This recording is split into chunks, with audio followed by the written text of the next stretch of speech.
అందరికీ నమస్తే అండి. ఒక ఇద్దరు వ్యక్తులు వైఎస్ఆర్ కాంగ్రెస్ పార్టీ మీద బద్ధ వ్యతిరేకులు. వైఎస్ఆర్ కాంగ్రెస్ పార్టీ మీద గత 4.5 సంవత్సరాలుగా పోరాడారు. చాలా మంచి మంచి సబ్జెక్టులతో పోరాడారు. ఒక ఆయన్నేమో వృత్తిరీత్యా న్యాయవాది, మంచి విషయ పరిజ్ఞానం ఉంది, మంచి సబ్జెక్ట్ ఉంది. ఆయన దేన్నైనా డీల్ చేశారంటే వైసీపీ చేసిన తప్పుని కోర్టుల్లో న్యాయపరంగా ఎదుర్కొని ఎంతోమంది బాధితులకు ఆయన అండగా నిలిచారు. సో ఆయన గత 4 సంవత్సరాలుగా కూడా వైసీపీని వ్యతిరేకిస్తూనే వచ్చారు. టీవీ డిబేట్లలో ముఖ్యంగా తెలుగుదేశం పార్టీ అనుకూల మీడియా అతన్ని బాగా ఎంకరేజ్ చేశారు. టీడీపీ అనుకూల మీడియాలో ఏదైనా డిబేట్ పెట్టాలంటే అతన్నే లైన్లోకి తీసుకునేవాళ్ళు. కోర్టు డెసిషన్ మీద ఏదైనా చర్చ పెట్టాలంటే అతన్నే లైన్లోకి తీసుకునేవాళ్ళు. వైసీపీ చేసిన తప్పు మీద ఏదైనా మాట్లాడాలంటే అతన్నే లైన్లోకి తీసుకునేవాళ్ళు. అలా ఆయన్ను బాగా పెంచి పెద్ద చేసింది టీడీపీ అనుకూల మీడియా. ఎందుకంటే జగన్మోహన్ రెడ్డి గారికి వ్యతిరేకంగా మాట్లాడుతున్న ప్రతి ఒక్కరు వీళ్ళకి ఐటమ్సే టీడీపీ అనుకూల మీడియాకి. ఇప్పుడు టీడీపీ చంద్రబాబు గారికి వ్యతిరేకంగా మాట్లాడుతున్న వాళ్ళని సాక్షి ఎలా ఎంకరేజ్ చేస్తుందో, టీడీపీకి జగన్మోహన్ రెడ్డి గారికి వ్యతిరేకంగా మాట్లాడుతున్న వాళ్ళని టీడీపీ మీడియాలు అలాగే ఎంకరేజ్ చేసుకుంటూ వచ్చాయి. సో ఆ రకంగా ఒక పర్సన్, నేను ఇప్పుడు చెప్పుకున్న వ్యక్తిని బాగా ఎంకరేజ్ చేశారు. చివరికి ఆయన గత 3-4 నెలల నుంచి కూడా టీడీపీకి కూడా దూరం అయ్యారు. అలాగని వైసీపీకి దగ్గర అయ్యారని చెప్పరు, కానీ టీడీపీకి దూరం అయ్యారు. దానికి కొన్ని కారణాలు ఉన్నాయి. ఆయన ఒక పార్టీ పెట్టారు. ఆ పార్టీ టీడీపీతో కలిసి పోటీ చేయాలనుకుంది. ఆయన ఒక సీటు అడిగారు, ఒక సీటు ఆశించారు. ఇక్కడ నేను పోటీ చేస్తాను, నాకు మీరు పోటీ పెట్టకుండా నాకు మద్దతు ఇవ్వండి అని అన్నారు. టీడీపీ అందుకు ఒప్పుకోలేదు. మరో ప్రపోజల్ పెట్టారు, దానికి కూడా టీడీపీ ఒప్పుకోలేదు. సో దాంతో ఆయన టీడీపీకి కూడా వ్యతిరేకంగా మారారు.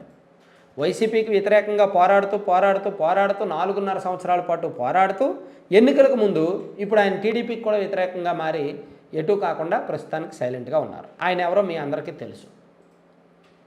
ఇక మరో వ్యక్తి మొండి పోరాటం చేశారు, ధైర్యమైన పోరాటం చేశారు.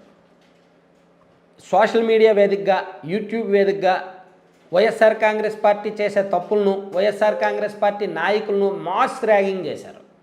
మంచి పేరు తెచ్చుకున్నారు. గత 4 సంవత్సరాలుగా యూట్యూబ్లో ఒకళ్ళది హవా, టీడీపీ మీడియాలో ఒకళ్ళది హవా. ఈవెన్ ఈ యూట్యూబ్లో ఉన్న వ్యక్తిని కూడా టీడీపీ మీడియాలో డిబేట్కి పిలిచేయాలి, అది వేరే విషయం. సో ఇలా మీడియా అండ్ సోషల్ మీడియా పరంగా వైఎస్ఆర్ కాంగ్రెస్ పార్టీ వ్యతిరేకులుగా వీళ్ళిద్దరూ బాగా పేరు మోశారు, బాగా పేరు ప్రఖ్యాతులు సంపాదించుకున్నారు. సో చివరికి ఎన్నికలు వచ్చేసరికి ఇద్దరు కూడా మరి ఏమైందో, టీడీపీ నుంచి టికెట్లు ఆశించారు. టీడీపీ టికెట్లు ఇవ్వకపోయేసరికి టీడీపీ మోసం చేసింది అనే ధోరణిలో ఇప్పుడు వాళ్ళిద్దరూ ఎవరికి వాళ్ళు పోటీకి రెడీ అవుతున్నారు. ఇక నా డౌట్ ఏంటంటే, వాళ్ళు పోరాడినది వైసీపీ మీద.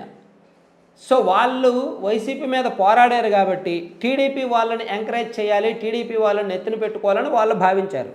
తెలుగుదేశం పార్టీ అలా నెత్తిన పెట్టుకున్నారు, కానీ సీట్ల విషయంలో కొంచెం జాగ్రత్త పడ్డారు. దాంతో ఇప్పుడు టీడీపీని కూడా వ్యతిరేకించడం మొదలుపెట్టారు. మేము ఇండిపెండెంట్లుగా పోటీ చేస్తాం, పార్టీలు పెట్టి పోటీ చేస్తాం అంటున్నారు. అదే జరిగితే ఎవరు ఓటు చీలుద్ది? వైసీపీ వ్యతిరేక ఓటే చీలుతుంది.